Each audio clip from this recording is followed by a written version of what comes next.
அனிருத் அப்படின்னு கூப்பிடுறாரு. இங்க என்ன பண்ணிக்கிட்டு இருக்கிற? வா வீட்டுக்கு போலாம் அப்படிங்கிறாங்க. அப்பா நான் கடவுள் பேரை சொல்லிக்கிட்டு இருக்கிறேன் அப்படிங்கிறான். உன் பேரை சொல்லி எங்க அம்மா அழுதுட்டு இருக்கிறாங்க. வா வீட்டுக்கு போலாம் அப்படின்னு அவங்க அப்பா கூப்பிடுறாங்க.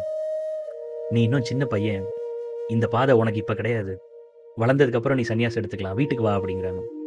அவன் சொல்றான், நான் பாகவத பிராப்திக்காக தான் வாழ்ந்திருக்கிறேன். அதுக்காக தான் வாழப் போறேன். நான் வீட்டுக்கு வரமாட்டேன் அப்படிங்கிறான். அப்ப அவங்க அப்பா சொல்றாரு, எங்க அப்பா கூட இதே மாதிரி தான் குடும்ப வாழ்க்கையில இருந்துகிட்டே ஆன்மீகத்த வந்து கடைபிடிச்சாரு. நீயும் அந்த மாரி பண்ணு. வீட்ட விட்டு ஓடி வராத அப்படின்னு. அப்ப அதுக்கு பையன் சொல்றான், நான் வீட்ட விட்டு ஓடிலாம் வரல. நான் இப்ப தான் என்னோட வீட்டுக்கே நான் போய்க்கிட்டு இருக்கிறேன் அப்படிங்கிறான். அப்ப அவங்க அப்பாவுக்கு புரிஞ்சிருச்சு, இவன் நிஜமாவே ஒரு ஆன்மீக தேடல்ல தான் இருக்கிறான்னு. அப்ப அவங்க அப்பா அவன ஆசீர்வாதம் பண்ணி, மறந்துறாத தம்பி. ஆன்மீகத்தோட தேடலுக்காக தான் உன் வாழ்க்கை. சரிப்பா, நீ கிளம்பிட்ட. உன்னுடைய மனசுல நீ ரொம்ப உறுதியா இருக்கிற. வெற்றி உனதாகட்டும். சத்தியம் தான் இனிமேல் உனக்கு